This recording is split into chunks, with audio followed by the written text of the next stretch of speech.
그럼 문제를 보겠습니다. 위험부담.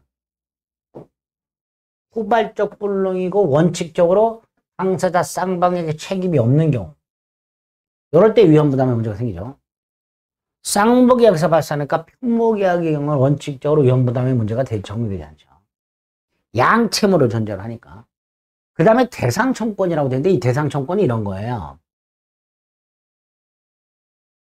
갑소유 땅이 계약을 하고 수용이 됩니다. 그럼 갑은 자신의 채무를 면하는 대신 대금 청구를 못한다 그랬죠. 그런데 여기서 이렇게 할 수 있다. 우리 대법원에 의하면. 을이 갑에게 대금을 지급하고 갑이 받게 되는 보상금이나 보험금 있죠. 그거 나한테 내놔라.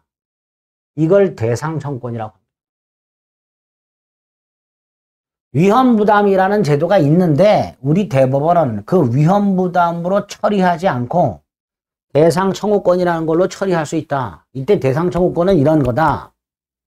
원래 위험부담이라면 갑은 소유권 넘겨줄 의무를 면하되 대금을 청구하지 못한다 인데 한 이렇게 할 수 있다.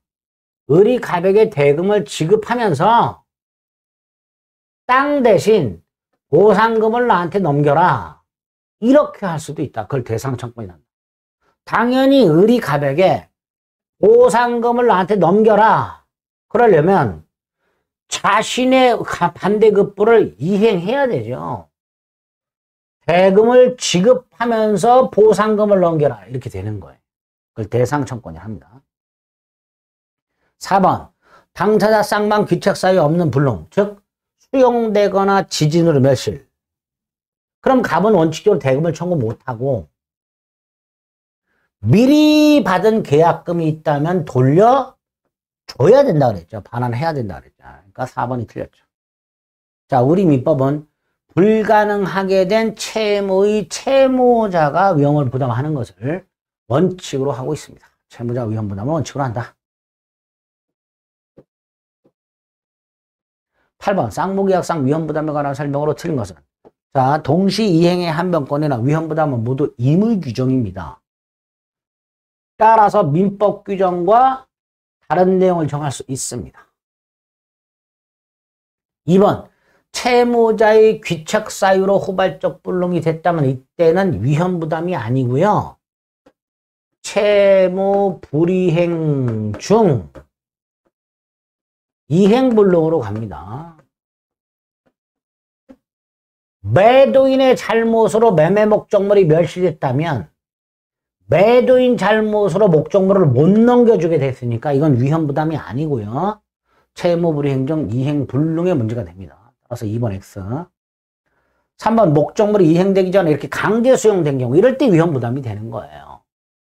이때 매수인은 대금 지급 의무가 없다 그랬죠. 대금 안 줘도 된다 그랬죠. 다만 대상청구로 간다 그랬어요. 매수인이 대금을 지급하면서 보상금을 내놔라 할 수 있죠.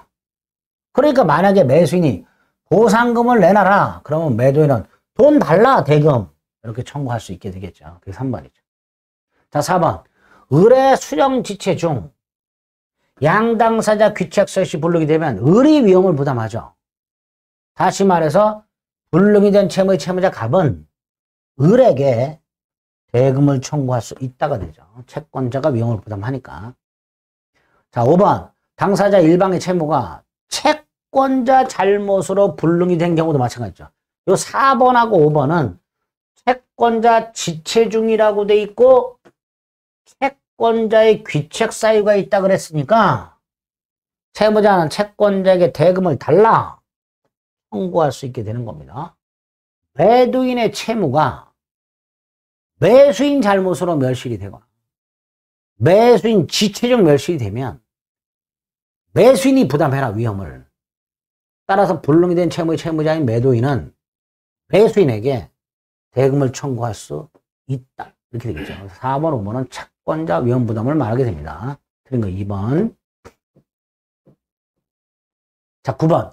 갑과 을이 을 소유 주택에 대한 계약을 체결했어요. 그런데 계약 체결 후 소실이 됐습니다. 갑의 채무가 불능이 됐어요. 을수이군요. 을의 채무가 불능이 됐어요. 을이 매도인입니다. 을의 채무가 불능이 됐을 때 나누는 거예요. 을에게 잘못이 있으면 채무 불이행. 을에게 잘못이 있으면 을의 잘못으로 소실이 되면 채무 불이행. 을의 잘못이 없으면 위험부담으로 갑니다. 그러니까 4번을 먼저 보면 을의 잘못으로 소실이 됐으니까 이건 채무 불이행이에요. 채무 불이행은 어떻죠? 갑은 을과의 계약을 해지하고 손해배상을 청구할 수 있죠. 이게 채무 불이행이죠. 위험부담은 해제 손해배상이라는 게 없어요. 해제 손해배상이라는 게. 4번은 이제 채무 불이행이 되는 거예요. 반면에 1번 갑을의 책임이 없는 사유. 갑을의 책임이 없는 사유. 그건 위험부담이죠. 그럼 누가 부담해요? 채무자 을이 부담하죠. 자, 을이 부담한다는 게 무슨 뜻이에요? 을은 갑에게 대금을 청구할 수 없고 갑이 을에게 미리 계약금을 준 거 갑은 을에게 그걸 돌려달라고 청구할 수 있고 즉 을은 돌려줘야 되고 3번은 채권자 갑의 잘못으로 을의 채무가 불능이 됐죠. 또 5번은 갑의 지체 중 불능이 됐죠. 결국 3번과 5번은 갑의 잘못으로 을의 채무가 불가능해진 거예요. 그러니까 갑이 위험을 부담해야 되죠. 그러니까 을은 갑에게 대금을 청구할 수 있다. 3번 을은 갑에게 대금 청구할 수 있다. 옳은 질문이죠. 근데 5번 을은 갑에게 대금 지고 청구할 수 없다. 틀렸죠. 있다가 돼야죠. 3번하고 5번은 다 채권자 갑이 위험을 부담하게 됩니다.